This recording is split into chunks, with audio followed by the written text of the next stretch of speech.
3 जनवरी 2026 दुनिया का सबसे पावरफुल इंसान डोनाल्ड ट्रंप एक रूम में काले पर्दे के पीछे बैठकर टीवी देख रहा है। लेकिन इस टीवी में एक खास चीज चल रही है। वो देख रहा है अपनी मिलिट्री को हेलीकॉप्टर से एक घर के ऊपर उतरते हुए, और वो घर था वेनेजुएला का प्रेसिडेंट निकोलस मादुरो का। नींद में बेहोश मादुरो को अंदाजा भी नहीं था कि उनके साथ यूएस मिलिट्री अगले 10 मिनट में क्या करने वाली है। कुछ ही देर पहले 100 से भी ज्यादा यूएस मिलिट्री की प्लेन्स वेनेजुएला के टेरिटरी में एंटर करते हैं। साइबर अटैक के द्वारा उस सिटी की बिजली काट ली जाती है जिसमें प्रेसिडेंट रहते थे, और कुछ ही देर बाद डेल्टा फोर्सेस के कमांडो मादुरो के घर के ऊपर उतरते हैं। और कुछ ही देर बाद वो लोग उस कमरे के बाहर थे जिसमें मादुरो अपनी वाइफ के साथ सो रहे थे। इस पॉइंट ऑफ टाइम पे मादुरो की नींद खुल जाती है। उनके सामने यूएस की डेडली मिलिट्री खड़ी थी। इसे देखकर मादुरो जल्दी से अपने सेफ्टी लॉकअप की तरफ भागते हैं। उनके पीछे डेल्टा फोर्सेस भी बहुत तेजी से भागने लगती है। जैसे ही मादुरो उस लॉकअप के गेट के पास जाते हैं तो वो फंस जाते हैं और गेट को लॉक नहीं कर पाते हैं। और इसी मौके को देखकर यूएस की मिलिट्री उन्हें कैप्चर कर लेती है एंड विद इन सेकेंड देश के प्रेसिडेंट यूएस मिलिट्री के गिरफ्त में थे। इसके बाद डोनाल्ड ट्रंप टेलीविजन को स्टेटमेंट देते हैं कि it was just watching a television. लेकिन ट्रंप कोई कॉमेडी शो नहीं देख रहे थे जिसका वो रिव्यू दे रहे थे। वो एक ऐसे मॉडर्न हिस्ट्री को अंजाम दे रहे थे जो एक एग्जाम्पल सेट करता है कि अगर एक पावरफुल कंट्री चाहे तो छोटी कंट्रीज को कुछ भी और कभी भी कर सकता है। वो एक सॉवरेन कंट्री के प्रेसिडेंट को किडनैप करके विद इन आवर अपने देश में ला सकती है। आज की इस वीडियो में हम यही पावर एंड ग्रेट के गेम को समझेंगे। तो आइए समझते हैं। ये जो पूरा गेम जो 10 मिनट के अंदर कंप्लीट हो गया है, इसकी प्लानिंग बहुत दिन पहले से ही चालू कर दी गई थी। अगस्त 2025 में ही यूएसए ने सीआईए के एजेंट्स को वेनेजुएला में डालना चालू कर दिया ताकि वो मादुरो की एक एक मूवमेंट को ट्रैक कर पाए। और 1 महीने के अंदर ही वो एजेंट्स वो सारी चीजों को कलेक्ट कर लेते हैं जो कलेक्ट करना पॉसिबल था। इसके बाद कुछ एजेंट मादुरो के पास भी छोड़े गए थे जो कि मादुरो की करंट लोकेशन बताने में मदद करते थे। मादुरो की एक एक इन्फॉर्मेशन को वो सारे एजेंट्स बहुत ही ध्यान से कॉपी कर रहे थे। मादुरो क्या खाते हैं, कहाँ रहते हैं, कहाँ सोते हैं, उनके पास पेट्स कितने हैं, यहाँ तक उन एजेंट्स को पता था। इसके बाद नवंबर 2025 में ट्रंप और मादुरो के बीच में एक फोन कॉल पे बात होती है जिसमें ट्रंप मादुरो को धमकाते हुए देश छोड़ने की बातें करते, लेकिन मादुरो देश छोड़ने से साफ मना कर देते। Secretary of state Marco Rubio ने प्रेस कॉन्फ्रेंस में बोला कि मादुरो को पहले ही देश छोड़ने की वार्निंग दे दी गई थी, लेकिन वो हमारे सारे शर्तों को मानने से इनकार कर दिया। But I want to be clear about one thing. Nicolas Maduro had multiple opportunities to avoid this.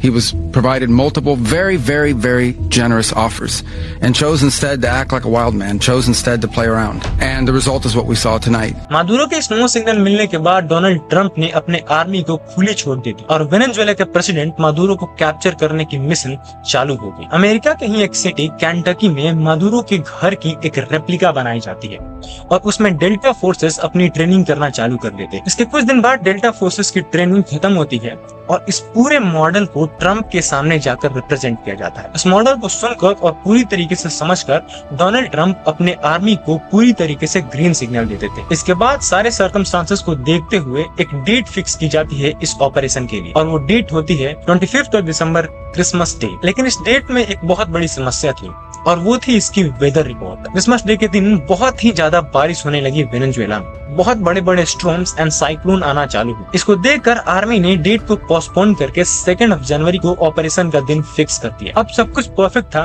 और आर्मी पूरी तरीके से रेडी थी। ऑपरेशन चालू होता है अमेरिका के 20 अलग अलग एयरपोर्ट से 150 से भी ज्यादा यूएस मिलिट्री के फाइटर प्लेन्स टेक ऑफ करते हैं वेनेजुएला की टेरिटरी के अंदर। इसके बाद साइबर अटैक के द्वारा वेनेजुएला के सिटी कैराकस में पूरी तरीके से बिजली को काट दिया जाता है। पूरे शहर में डार्कनेस फैल जाता है।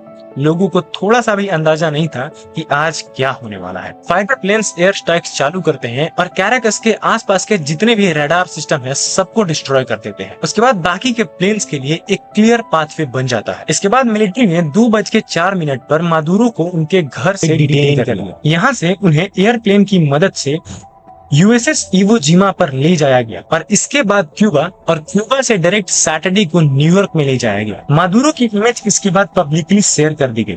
एक प्रेसिडेंट जो कल तक एक कंट्री को रूल कर रहा था, आज वो हाथ में हथकड़ी और आंखों पे पट्टी डाले जेल में है। लेकिन सवाल ये है कि आखिर अमेरिका ने ऐसा किया क्यों? तो कुछ लोगों के हिसाब से ये इसलिए किया गया क्योंकि मादुरो एक डिक्टेटर था और वो वेनेजुएला को अपने हिसाब से चला रहा था, तो ह्यूमैनिटी को बचाने के लिए ये एक्शन लेना पड़ा। लेकिन ये बात बिल्कुल भी सच नहीं है। सच तो ये है कि वेनेजुएला के पास दुनिया की सबसे बड़ी ऑयल रिजर्व है। वेनेजुएला के पास 303 बिलियन बैरल क्रूड ऑयल है, जो कि दुनिया में सबसे ज्यादा किसी देश के पास। और इस पूरे क्रूड ऑयल के पीछे अमेरिका हाथ धोकर पड़ा है। I left. Venezuela was ready to collapse. We would have taken it over. We would have gotten all that oil. It would have been right next door. But now we're buying oil from Venezuela. इस देश के पास Syria, Iran और America से भी ज्यादा oil reserves हैं। लेकिन इस देश की ऑयल प्रोडक्शन बहुत जल्दी और सबसे ज्यादा हुआ है। साल 1922 में इस देश को पहली बार ऑयल रिजर्व्स मिला और साल 1929 में इस ऑयल की प्रोडक्शन चालू कर दी गई। जैसा कि हम जानते हैं कि क्रूड ऑयल एक ऐसा एसेट जो जियोपॉलिटिक्स में बहुत ज्यादा इंपॉर्टेंस रखता है। जो भी देश के पास क्रूड ऑयल पाए जाते हैं, उनका वर्ल्ड स्टैंडर्ड बहुत ही जल्दी बढ़ जाता है और उनकी इकोनॉमी की बहुत बड़ी हिस्सा इस क्रूड ऑयल की मदद से ग्रो करता है। लेकिन इस दुनिया ने एक और पैटर्न नोटिस किया है कि जो भी देश जिनके पास क्रूड ऑयल मिलता है, अमेरिका उनके पीछे हाथ धोकर पड़ जाती है। वो ये नहीं चाहते कि कोई और बड़ी इकोनॉमी उन देशों को इन्फ्लुएंस कर ले या वही देश उस क्रूड ऑयल को एक्सपोर्ट करके एक बहुत बड़ी इकोनॉमी बन जाए। ये अमेरिका के लिए एक बुरे सपने से कम नहीं है। इसीलिए वो लोग चाहते हैं कि इन सब सारे देशों की पावर उनके पास कॉन्सेंट्रेटेड रहे, और अगर वो पावर कॉन्सेंट्रेशन में फेल हो जाते हैं तो वो बहुत कोशिश करते हैं कि वो देश हमेशा उनके फेवर में रहे। इससे होता ये है कि most of the country in the whole world वही करते हैं जो अमेरिका चाहता है। सब देश वहीं से क्रूड ऑयल खरीदते हैं जहां से अमेरिका चाहता है। इसका एक्सेप्शन हमारा देश इंडिया खुद है, जो अमेरिका के डिसीजन के अगेंस्ट जाकर रसिया से क्रूड ऑयल खरीदता है। इसको लेकर ट्रम्प बहुत खफा रहते हैं और यही सबसे बड़ा रीजन है कि इतने बड़े बड़े टैरिफ इंडिया पे लगाए हैं। वेनेजुएला में मिलने वाले क्रूड ऑयल की क्वालिटी वर्ल्ड में सबसे बेस्ट है। क्रूड ऑयल दो प्रकार के होते हैं, पहले सावर एंड हैवी और दूसरे स्वीट एंड लाइट। वेनेजुएला का जो क्रूड ऑयल है वो पहले कैटेगरी में आता है और ये category one of the best है पूरे वर्ल्ड में, क्योंकि इससे आप डीजल और पेट्रोल एक साथ बना सकते हैं। वहीं पे अमेरिका के क्रूड ऑयल की क्वालिटी दूसरी कैटेगरी में आती है, जो इससे काफी खराब है। इससे आप केवल पेट्रोल बना सकते हैं। इसलिए अमेरिका चाहता है कि उनको वो क्रूड ऑयल फ्री में मिल जाए, क्योंकि ऐसी क्वालिटी का क्रूड ऑयल पूरे अमेरिका में नहीं, पूरे वर्ल्ड में नहीं। तो एक ऐसा सिचुएशन बन गया है कि ट्रम्प को लगता है कि साउथ अमेरिका में एक ऐसा देश इमर्ज हो सकता है जो अमेरिका को टक्कर दे सकता है अपनी इकोनॉमी को बढ़ाकर, और ये अमेरिका और अमेरिकन कॉर्पोरेट्स को कभी भी मंजूर नहीं। लेकिन इस पावर को लेकर हमेशा से दिक्कत नहीं रही है। साल 1976 में जब इस देश ने अपनी खुद की ऑयल प्रोडक्शन कंपनी बनाई, तो अमेरिका के प्रेसिडेंट जॉन एफ कैनेडी ने इस देश को यूएसए का सबसे बड़ा दोस्त बताया। प्रॉब्लम तब शुरू हुई जब 1999 में ह्यूगो चावेज देश के प्रेसिडेंट बनते हैं और वो अपने ऑयल प्रोडक्शन कंपनी को नेशनलाइज कर देते हैं। अब इसका मतलब ये था कि वेनेजुएला अपना क्रूड ऑयल अपने हिसाब से निकालेगा और अपने हिसाब से बेचेगा। वो प्राइस सेट करेगा और दुनिया को उस प्राइस पे खरीदना पड़े। उन्होंने सारे ऑयल प्रोडक्शन कंपनी को और क्रूड ऑयल रिसोर्सेज को स्टेट प्रॉपर्टी डिक्लेयर कर। इससे अमेरिकन कॉर्पोरेट्स को भारी नुकसान झेलना पड़ा। अब वो कॉर्पोरेट्स वेनेजुएला के तेल फ्री में निकाल नहीं सकते थे। लेकिन अमेरिका एक ऐसा देश है जो कॉर्पोरेट पे चलती है। अब पूरे कॉर्पोरेट एक पेज पे आकर यूएसए के प्रेसिडेंट के ऊपर प्रेशर बनाने लगे कि चावेज के ऊपर एक्शन लिया जाए और वेनेजुएला के ऊपर सैंक्शन लगाया जाए। अब आप यहाँ पे आयरनी देखो कि वेनेजुएला जो खुद में एक इंडिपेंडेंट कंट्री है, उसके बॉर्डर लाइंस बिल्कुल इंडिपेंडेंट है। एक देश जिसके अपने रिसोर्सेस हैं, वो खुद नहीं निकाल सकता और वो खुद नहीं बेच सकता। उसको बेचने और निकालने के लिए एक दूसरे कंट्री पे डिपेंड करना पड़ेगा, उनको उनके हिसाब से चलना पड़ेगा। ये तो एथिकल कॉलोनाइजेशन हुआ ना।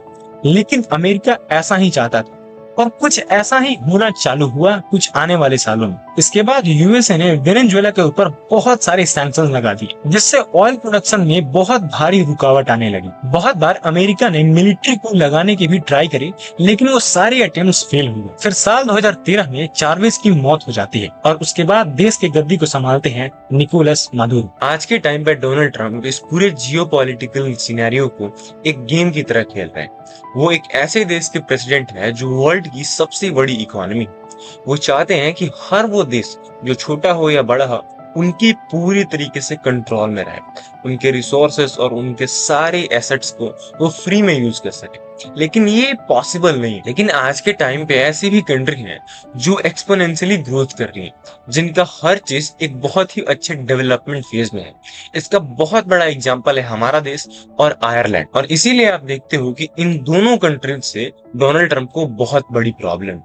इंडिया से तो टैरिफ वॉर चला ही रहे, लेकिन अगर हम आयरलैंड की बात करें तो उनसे वो ग्रीनलैंड कॉन्फ्लिक्ट में हमेशा उलझे रहते हैं। बेसिकली ये टैरिफ वॉर उनको दो फ्रंट के लिए है। वो चाहते हैं हमारे देश के डेयरी एंड एग्रीकल्चर इंडस्ट्री में एंट्री मारने की, लेकिन ये पॉसिबल नहीं है। हमारे देश ने approximately 300 to 400% of tariffs America पे लगा रखा है, ताकि कोई भी देश हमारे एग्रीकल्चर एंड डेयरी सिस्टम में एंटर ना कर। और ये हमारे देश के लिए बहुत अच्छी बात है, क्योंकि हमारे देश की 55% जनता केवल डेयरी और एग्रीकल्चर फार्मिंग पे डिपेंड करती है। इस टोटल टैरिफ वॉर से हमारे देश में एक चीज खराब हो सकता है, वो है हमारी करेंसी की वैल्यू, जो कि मैटर करती है but not over the development. इसको मैं आपको एक एग्जांपल के साथ समझाता हूँ। इस एग्जांपल में मैं जापान को ले रहा हूँ। अगर आप $1 को येन में कैलकुलेट करोगे तो बहुत ज्यादा हो जाएगा, approximately 2 and 2.5 times more than Indian rupees right now.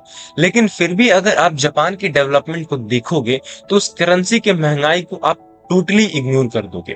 तो अगर हमारा कंट्री हमारे डेवलपमेंट और हमारे इस एक्सपोनेंशियल इकोनॉमिक ग्रोथ पे हमेशा ध्यान देता रहा, वो हर फैक्टर्स पे ध्यान देता रहा जिससे हमारी इकोनॉमी अगले 20, 25, 30 सालों तक बढ़ती रहे, तो इस डिप्लीटिंग वैल्यू ऑफ करेंसी पे थोड़ा कम एफर्ट्स पे जाए तो कोई उससे ज्यादा फर्क नहीं पड़ेगा। और यही सब करने के कारण, यही जियोपॉलिटिकल अनबायस्ड गेम खेलने के कारण ट्रम्प एक जोकर बन चुके हैं पूरे वर्ल्ड में। वो नोबेल पीस प्राइज के लिए ऐसे मांगते हैं जैसे वो कोई भिखारी है, और वो ग्रीनलैंड को भी ऐसे मांगते हैं जैसे उनके दादा दादा वहां पे कुछ छोड़ के आए हैं। और इसीलिए उस देश के लीडर ऐसे बात करते हैं। Mr. Trump, fuck off. आज के इस वीडियो के लिए इतना ही रखते हैं। आई होप आपको वीडियो बहुत पसंद आया होगा। अगर आपको पसंद आया तो प्लीज वीडियो को लाइक करिएगा, चैनल को सब्सक्राइब करिएगा। मैं मिलता हूँ आपको एक अगले वीडियो में। मेरा नाम है श्याम। नमस्कार।